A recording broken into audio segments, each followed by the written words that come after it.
India ने बड़ा ज़बरदस्त खेला और उसी खेल की वजह से इंडिया ने बेसबॉल को, जो उनका घमंड था, जो उनका गुरूर था कि हम जो है 60 ओवर में ये रन चेज कर लेंगे।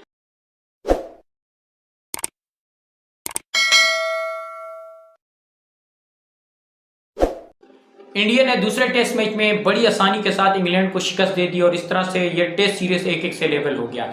बेसबॉल का जो घमंड था वो घमंड आज इंडिया ने खाक में मिला दिया। अच्छी बात क्या है इंडिया की टीम की कि क्यों ये एकदम से जब हारते हैं तो उसके फौरन बाद ये उन गलतियों से सीख के दूसरा मैच कैसे जीत जाते हैं। हमारी हालत देख लें कि हम जब भी एक मैच हारे हैं कुछ भी नहीं सीखते, अगला मैच में उससे बदतर खेलते हैं, फिर अगला मैच उससे भी बदतर खेलते हैं, क्योंकि हम अपने ऊपर काम नहीं करते। हम जो गलतियां करते हैं उस गलतियों से हम सीखते नहीं हैं। लेकिन आप इंडिया की मिसाल ले लें कि जिस तरह से पहले टेस्ट मैच में इनको शिकस्त हुई, उसके बाद इन्होंने अपने ऊपर बहुत ज़्यादा काम किया होगा, अपने ऊपर वर्क किया होगा कि कहाँ हमने गलतियां की, क्यों एक जीता हुआ टेस्ट मैच हम हारे। हालांकि देखा जाए तो पहला टेस्ट मैच जो था वो भी इंडिया ऑलमोस्ट जीत चुका था। 296 रन की लीड के बाद मेरा नहीं ख्याल का कोई टीम हार सकती है, लेकिन कहीं कहीं इंडिया ने गलतियां की थी जिसके बाद इंडिया को शिकस्त हो गई थी। लेकिन दूसरे टेस्ट में आप देख लें कि इंडिया ने उन तमाम तरह गलतियों से सीखा कि कहाँ हमने गलतियां की, कहाँ जाके हमें अपनी गलतियों से निकलना चाहिए, किस जगह हम गलती कर रहे हैं। वो तमाम तरह गलतियों पर उन्होंने वर्क किया, काम किया और रिजल्ट देख लें आप लोगों के सामने है कि दूसरा टेस्ट मैच आराम से जीत लिया। इस मैच के बहुत सारे हीरो थे। इस मैच का एक हीरो था जसप्रीत बुमराह। इस मैच के दूसरे जो हीरो थे वो शुभमन गिल थे। इस मैच के जो तीसरे हीरो थे वो यशस्वी जायसवाल थे। हर किसी ने परफॉर्मेंस दिया। आप बैटिंग की बात करें, आप बॉलिंग की बात करें, हर किसी ने अपना हिस्सा डाला और उसी की वजह से इंडिया ये मैच जीत गया। अब देखें, जब तक आपकी टीम के अंदर तमाम तर प्लेयर जो है अपना रोल नहीं निभाएंगे, आप कभी भी नहीं जीत सकते हैं। अब हमारी जो हाल है देखें कि बाबर आजम के ऊपर पूरी टीम डिपेंड कर रही है कि बाबर आजम जब परफॉर्मेंस देगा तो पाकिस्तान की टीम जीतेगी। अगर बाबर आजम थोड़ा सा खराब खेल गए तो तमाम तर इल्जामात भी उसी पे लगाने हैं, हर चीज़ का कसूरवार भी उसी को ठहराना है, क्योंकि एक लड़के ने ठेका उठाया हुआ। अब वहां देख लें इंडिया में कि रोहित शर्मा से कुछ भी नहीं हो पा रहा। हालांकि कप्तानी वो बहुत अच्छी कर रहे हैं, लेकिन अगर बैटिंग की बात की जाए तो रोहित शर्मा ने कुछ भी नहीं किया है। लेकिन देख लें उसके ऊपर किसी ने तनकीद नहीं की, ना उसको किसी ने माँ बहन की गालियां दी, ना उसके ऊपर किसी ने तनकीद की, इसलिए कि टीम जीत रही है, टीम एफर्ट अच्छी है, तमाम तर प्लेयर परफॉर्म कर रहे हैं। वो आप बैटिंग की बात करें, वो आप बॉलिंग की बात करें, वो आप फील्डिंग की बात करें, हर शोबे में तमाम तर प्लेयर अपना जो रोल है वो ज़बरदस्त तरीके से निभा रहे हैं। तो ये टीम की खासियत होती है। अच्छी टीमें इसीलिए आगे निकलती हैं कि उनके तमाम तर जो प्लेयर्स होते हैं वो अपने अपना रोल बड़े ज़बरदस्त तरीके से निभा रहे होते हैं। लेकिन हमारी टीम में सिर्फ एक ही बंदे ने ठेका उठाया हुआ है, वही परफॉर्म करेगा। अब जसप्रीत बुमराह को देख लें कि सबसे बड़ी मिसाल आपके पास जसप्रीत बुमराह की सूरत में कि ये भी साल 1.5 साल से इंडिया से दूर थे, इंजर्ड थे, बड़ी खतरनाक किस्म की इंजरी थी इनको। लेकिन इंजरी से जब वापस आए, लौट के आए, आप इनकी परफॉर्मेंस देख रहे हैं कि दिन ब दिन वो परफॉर्मेंस हाई लेवल पे जा रही है। आप देखें पेस में उनका इजाफा हो रहा है, आप देखें लाइन व लेंथ उनकी अच्छी हो गई है, आप देखें कि विकेट टेकर बॉलर बन चुके हैं इंडिया के लिए। लेकिन हमारे देख लें शाहीन शाह अफरीदी इंजर्ड हुए, बाहर हुए, अब उनकी जो पेस है 130 128 से ऊपर ही नहीं जा रही। उसके बाद हम लोग सब क्या कह रहे हैं कि भाई वो इंजर्ड हो गया था ना, इंजर्ड के बाद तो हर किसी का ये मसला हो जाता है, उनकी पेस भी कम हो जाती है, उनसे विकेटें भी नहीं ली जाती और फिर जो है वो मार भी खाते हैं। तो ये जसप्रीत बुमराह भी तो अनफिट हुए थे, ये भी इंजर्ड हुए थे। शाहीन शाह अफरीदी चले 1 साल तक बाहर थे, ये तकरीबन 1.5-2 साल से टीम इंडिया से दूर थे, इंजर्ड थे, बाहर थे। लेकिन अब आए, आप देख लें कि किस तरह से वो परफॉर्मेंस दे रहे हैं।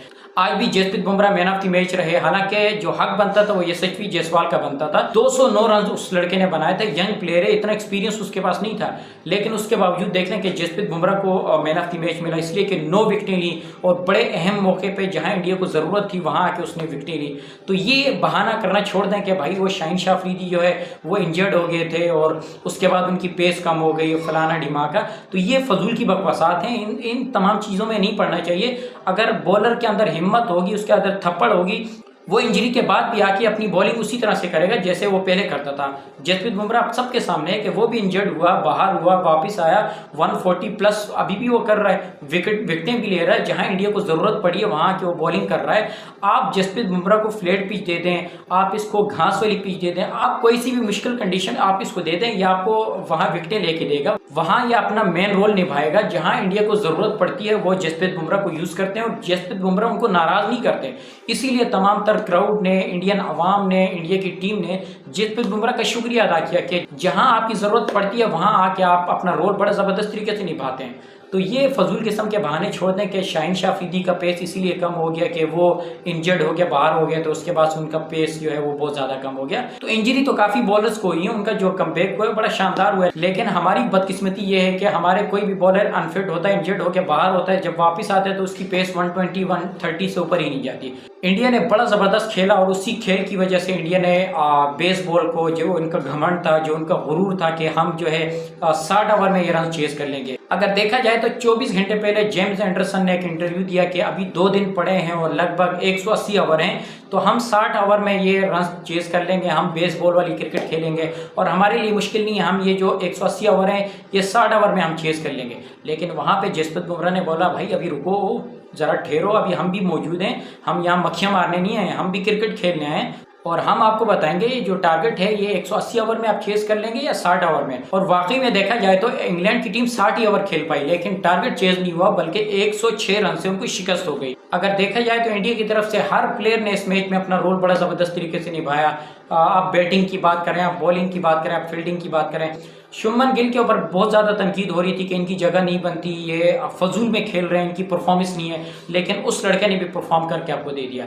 अब पाकिस्तान की टीम को चाहिए कि वो थोड़ा सा इंडिया से सीखे कि जब आपको शिकस्त हो जाती है तो उस शिकस्त से अपने आप को कैसे निकालना है, उस शिकस्त के बाद आपने जीत की तरफ कैसे जाना है, वो तमाम तर चीज़ें इंडिया ने आपको करके दिखाई। तो सीखना चाहिए हमें थोड़ा सा इंडिया से, और शर्म करनी चाहिए कि किस तरह से इंडिया क्रिकेट खेल रही है और किस तरह से क्रिकेट हम खेल रहे हैं, और फिर हम अपना मुकाबला इंडिया से करते हैं कि इंडिया कहाँ से कहाँ पहुँच गई और हमारी स्टिल अभी तक वही थकी हुई क्रिकेट है।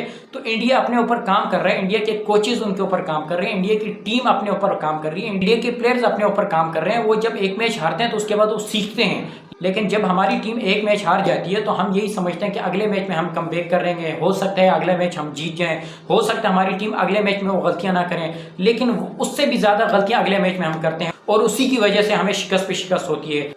वेल डन टीम इंडिया, आप लोगों ने बेसबॉल का जो घमंड था वो घमंड आप लोगों ने खाक में मिलाया, बड़ी ज़बरदस्त विक्ट्री है और अब मुझे उम्मीद है कि इंडिया ये टेस्ट सीरीज जीत जाएगी। ख्याल रखिएगा अपना, दुआ में याद रखिएगा। अल्लाह हाफिज़।